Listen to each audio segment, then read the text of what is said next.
Hello friends, कैसे हैं आप सब। स्वागत है आप सभी का हमारे चैनल अकाउंट्स गुरु पे। मैं doctor Vikas Vijay, author of together with accountancy and business studies free कक्षा chapter issue of debentures part 5 और मोस्ट तीन इंपॉर्टेंट टॉपिक करने वाले हैं। इसमें से बोर्ड में एग्जाम में क्वेश्चन जरूर आएगा और वो तीन टॉपिक्स में से पहला टॉपिक है हमारा issue of debentures as collateral security, second topic interest on debentures and third is writing off discount and loss on issue of debentures. So first topic है हमारा issue of debentures as collateral security.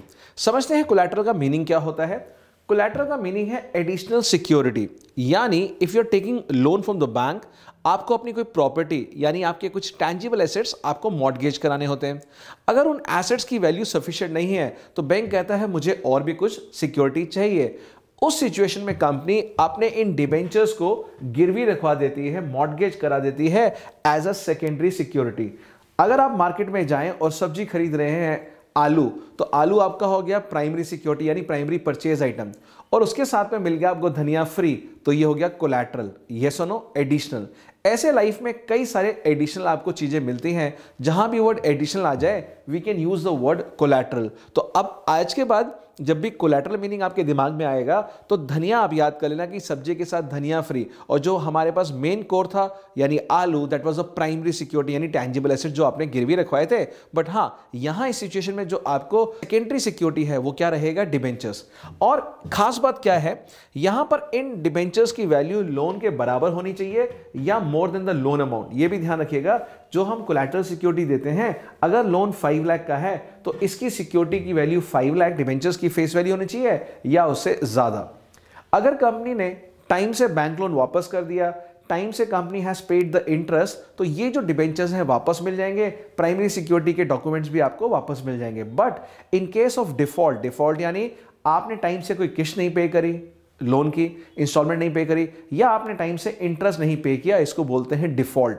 और इस default के situation में what the bank will do, bank will recover its dues first by selling the primary security, and if the value of primary security falls short, then the bank can take his money from these collateral security, यानी इन debentures को बेच के ले सकता है। But default से पहले इन debentures के ऊपर बैंक का कोई भी राइट नहीं होगा। और एक क्वेश्चन हम बोर्ड में हमेशा पूछते हैं, इस सिचुएशन में बैंक को इंटरेस्ट किस में मिलेगा, जो लोन हमें दिया है उसने 5 लाख, उस पर इंटरेस्ट मिलेगा, या मान लीजिए डिबेंचर्स मैंने 6 लाख के इसके पास गिरवी रखवाए हैं उस पर मिलेगा। तो आप सब याद रखना, डिबेंचर्स पे इंटरेस्ट नहीं मिलता जब तक कि डिफॉल्ट ना हो, जब तक कि इसकी पोसेशन बैंक के हाथों में ना आ जाए। अभी इस सिचुएशन में बैंक को सिर्फ क्या मिलेगा, इंटरेस्ट ऑन लोन, जो लोन उसने प्रोवाइड किया है। तो ये आपकी डेफिनेशन है। एडिशनल सिक्योरिटी होती है for a loan borrowed from bank apart from the principal security. अब देखते हैं इसकी अकाउंटिंग ट्रीटमेंट। यहां पर कोलैटरल सिक्योरिटी की 2 अकाउंटिंग ट्रीटमेंट है। पहला, आप कोई भी जर्नल एंट्री ना बनाइए जो आपने डिबेंचर्स को मॉर्टगेज किया है, गिरवी रखा है, बस लोन की एंट्री बना लीजिए, बैंक टू बैंक लोन। और वो लोन क्या है, हमारा बैलेंस शीट में अपीयर करेगा as a non current liability और notes to account long term borrowings के अंदर। तो यहां पर जब हम बैलेंस शीट बनाएंगे तो यहां पर सिर्फ हमने लोन की अमाउंट लिख दी। मान लीजिए लोन की अमाउंट है 2 लाख रुपीस, और जो हमने कोलैटरल सिक्योरिटी दी है वो है हमारे 2,50,000 के डिबेंचर्स, बट उसकी कोई एंट्री नहीं बनानी। सिर्फ नोट्स टू अकाउंट में जाके जहां आपने लॉन्ग टर्म बोरिंग में टर्म लोन को शो किया है, वहीं पर ब्रैकेट में मेंशन कर दीजिए secured by issue of 12% 2,50,000 debentures as collateral security. यहां पर रुपीस है, रुपीस 2,50,000 यानी 2,500 डिबेंचर्स ऑफ रुपीस 100 ईच। ये है अकाउंटिंग ट्रीटमेंट 1, जहां पर कि हमें बैंक लोन की एंट्री बनानी है, बैंक टू बैंक लोन, और यहां पर टर्म लोन यहां पे शो हो गया और बैंक बैलेंस बढ़ गया होगा।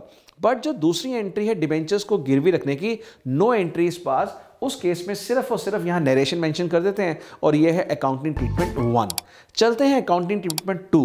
इन ट्रीटमेंट नंबर 2 यहां पर जर्नल एंट्री अलग से पास की जाती है, जो भी डिबेंचर्स हमने आपको कोलैटरल सिक्योरिटी में दिया। यानी आप देख सकते हैं यहां पर एक अलग से एंट्री कोलैटरल सिक्योरिटी के डिबेंचर्स जो हमने गिरवी रखवाए हैं, we have to pass the journal entry. और ये जर्नल एंट्री, पहली एंट्री जो होती है बैंक टू बैंक लोन के बाद बनेगी। तो फर्स्ट एंट्री हम सभी को आती है bank to bank loan, that is 2 lakh 2 lakh. But जो आपने डिबेंचर्स को गिरवी रखवाया है, मान लीजिए ₹2,50,000 के, उसकी एंट्री क्या बनेगी? यहां पर समझना चाहिए आपको कि डिबेंचर्स आपने दिए हैं तो आपके डिबेंचर्स तो क्रेडिट होंगे बिकॉज आपकी लायबिलिटी बढ़ रही है। बट उस डिबेंचर्स के बदले क्या आपने कोई मनी रिसीव किया है? Did you receive any money against this debentures? Answer is no. We have received only ₹2 lakh against the loan. Debenture के अगेंस्ट हमें पैसा नहीं आया है, इसलिए अब डेबिट में क्या डालें? आप सब जानते हैं एंट्री को कंप्लीट करने के लिए हमें सस्पेंस अकाउंट यूज करना होता है। व्हाई? बिकॉज ट्रायल बैलेंस तो टैली करेगा नहीं करेगा, क्योंकि अगर आप बैलेंस शीट में सिर्फ डिबेंचर्स ओपन करके आ जाते हैं तो आपको टैली करने के लिए you have to open a suspense account, जिस तरह से हम रेक्टिफिकेशन ऑफ एरर्स में सिंगल साइड एरर्स में यूज करते थे। तो यहां पर क्योंकि डेबिट में कोई अकाउंट नहीं है, we are using an account which is suspense and the full name of the account is debenture suspense account. Against it is a fictitious asset, it has zero value. So यहां पर अब disclosure कैसे करते हैं balance sheet में वो देखते हैं। सबसे पहले बैलेंस शीट के अंदर जो हमारी अकाउंटिंग ट्रीटमेंट 1 में ट्रीटमेंट था सेम वही दिखाएंगे। नॉन करंट लायबिलिटी में लॉन्ग टर्म बोरिंग्स 2 लाख, कोई चेंज नहीं होगा। बट नोट्स टू अकाउंट के अंदर जहां पहले हम नरेशन दिखाते थे, नरेशन ना दिखा के हम लॉन्ग टर्म बोरिंग लिखेंगे, टर्म लोन सेम 2 लाख जैसे पहले लिखते थे। मगर अब यहां पर जो सेकंड एंट्री थी debenture suspense account debit to debenture account, उसका इंपैक्ट शो करेंगे। डिबेंचर्स 2,50,000 के बढ़ गए लायबिलिटी, और उसी को सेट ऑफ करने के लिए लेस डिबेंचर सस्पेंस अकाउंट 2,50,000 और नील आ गया और हमारा अमाउंट 2 लाख रहेगा। यानी बैलेंस शीट के अंदर जो एक्चुअल वैल्यू आएगी वो आएगी लोन की अमाउंट।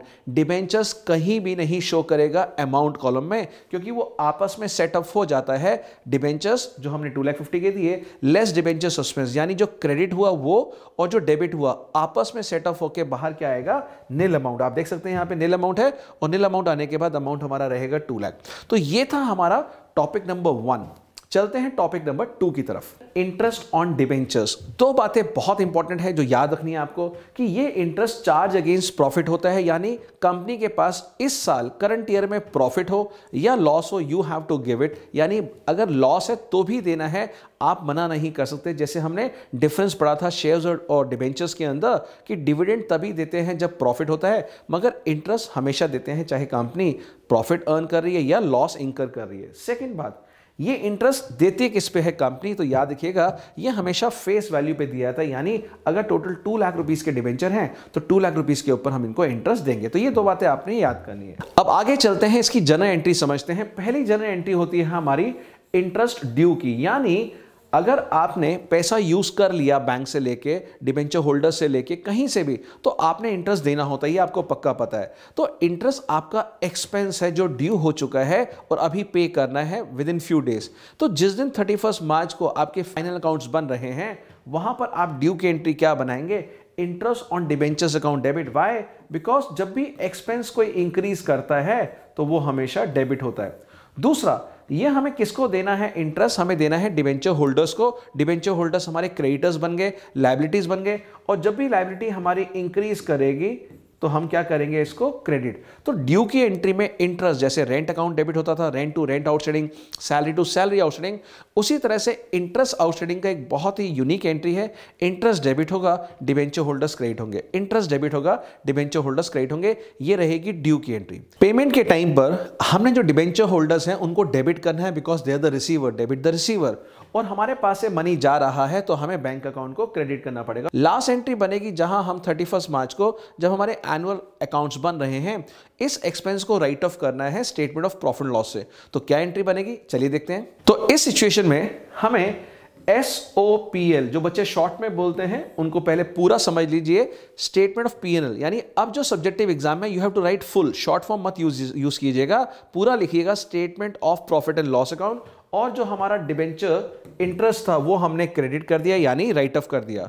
तो आप 3 एंट्री याद कर लीजिए। Due, yes, payment and write off. Due, payment and write off. Due entry debenture interest to debenture holder, payment की entry debenture holders to bank, and write off करने की statement of profit loss to debenture interest. I hope ये 3 entry याद हो गई हैं।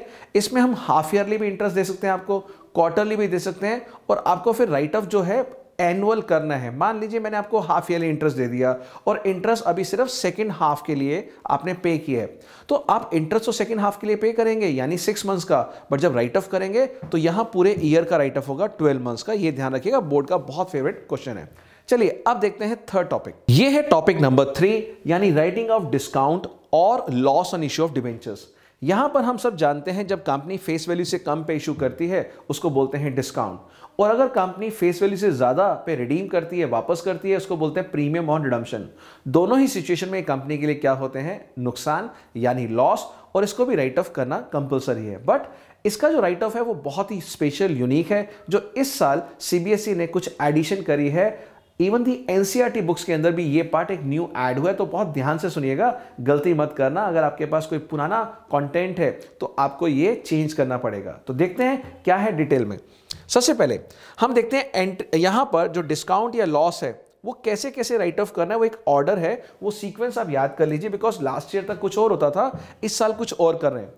अगर कोई भी डिस्काउंट है या फिर लॉस, जब मैं डिस्काउंट बोलता हूं तो वो इशू का है, जब मैं लॉस ऑन इशू बोलता हूं तो वो प्रीमियम ऑन रिडम्पशन है। दोनों है तो दोनों को क्लब कर लेंगे, अगर एक है तो एक ले लेंगे। अब कोई भी हो, चाहे वो डिस्काउंट हो या लॉस हो, सबसे पहले उसको राइट ऑफ करना है सिक्योरिटी प्रीमियम रिजर्व से, यानी सेक्शन 52 में जो आपको पढ़ाया, कोई भी discount, loss, commission, expense related to the issue of shares or debentures, they are written off out of the security premium reserve। तो पहला तो क्या रहेगा, सिक्योरिटी प्रीमियम से आपने इसको राइट ऑफ करना है। दूसरा, जब ये आपने यूज कर लिया और अभी भी कुछ डिस्काउंट या लॉस बाकी बच गया राइट ऑफ होने के लिए, then you have to write off from the capital reserve. Yes, आप ये कैपिटल रिजर्व जानते हैं, कंपनी के कैपिटल गेन होते हैं, जो ये शेयर फोरफिट करके लास्ट एंट्री बनाते थे, share forfeit to capital reserve, वो भी आपको याद होगा। कोई भी profit on sale of fixed asset, वो भी याद होगा। या अभी जो वेंडर्स वाले क्वेश्चन किए पार्ट 4 के अंदर, जहां हमारे नेट एसेट्स ज्यादा होते थे, पेमेंट हमने कम दी थी, वहां भी कैपिटल रिजर्व क्रिएट होता था। तो जहां जहां कैपिटल रिजर्व अवेलेबल है उसका यूज होता है to write off the capital loss, and discount we all know it is a capital loss. तो सेकंड होगा कैपिटल रिजर्व से राइट ऑफ करना। थर्ड, अगर अब भी कुछ डिस्काउंट बच जाता है, लॉस बच जाता है, तो वो राइट ऑफ होता है कहां से, statement of profit and loss से। तो सबसे लास्ट में हम राइट ऑफ करेंगे statement of profit and loss से। इसके लिए एक एग्जांपल देखते हैं, और एग्जांपल के बाद ये टॉपिक बहुत क्लियर हो जाएगा और आप सारे के सारे क्वेश्चन किसी भी बुक से आप अच्छे से कर पाएंगे। ₹3 लाख के डिबेंचर्स है, 9% डिबेंचर, ये इसका इंटरेस्ट का परसेंटेज है, डिस्काउंट या लॉस से रिलेटेड कुछ भी नहीं है, तो सिर्फ ये इसका इंटरेस्ट है, कुछ नहीं करना इस पर्टिकुलर क्वेश्चन में। इशू किया डिस्काउंट ऑफ 6% और रिडीमेबल जो वापस करेंगे वो है हमारा 4%। कैन यू सी 6% जो है हमारा ₹3 लाख का 18,000 इज द डिस्काउंट, और 4% जो होता है वो है 12,000 प्रीमियम और रिडम्पशन, जिसको हम लॉस एंड इशू बोलते हैं। दोनों को हम क्लब कर देंगे तो 30,000 का हमारा टोटल लॉस आता है। और राइट ऑफ करने के लिए क्या क्या अवेलेबल है, सिक्योरिटी प्रीमियम रिजर्व यानी एसपीआर अवेलेबल है 4,000 यानी 30 में से 4, और कैपिटल रिजर्व अवेलेबल है 9,000। तो मेरे पास 4 और 9 13,000 तो है। क्या ये सफिशिएंट है 30,000 के लिए? आंसर है नो। अभी भी कुछ जो बैलेंस बच गया 17,000 का, वो हम राइट ऑफ करेंगे स्टेटमेंट ऑफ प्रॉफिट लॉस से। तो चलिए देखते हैं डिटेल कैलकुलेशन। इस सॉल्यूशन में आप देख सकते हैं टोटल लॉस ऑन इशू हमारा 3 लाख पे 6 + 4 यानी 10% हो गया था 30,000। इस 30,000 को हमें राइट ऑफ करना है, और कैसे कैसे करेंगे। 30 में से 4 हमने सिक्योरिटी प्रीमियम रिजर्व से ले लिया, 9,000 को हमने ले लिया कैपिटल रिजर्व से, और जो बैलेंस है वो बैलेंस 17,000 हमने कहां से लिया, स्टेटमेंट ऑफ प्रॉफिट लॉस से। तो ये तीनों चीजें आपको समझ आ गई। इस बार बोर्ड एग्जाम में हम आपसे अकाउंट मांग सकते हैं, prepare discount account, prepare loss on issue of debentures account. तो अकाउंट बनाना भी आपको आना चाहिए। तो चलिए देखते हैं इस सिचुएशन में क्या बनेगा हमारा अकाउंट। तो यहां पर आप देख सकते हैं loss on issue of debentures account हमारा बना हुआ है। आप सब जानते हैं स्टार्टिंग में जो डिबेंचर्स की एंट्री बनती थी bank to debenture application allotment, और सेकंड एंट्री बनती थी debenture application allotment, loss on issue debit to debentures to premium on redemption.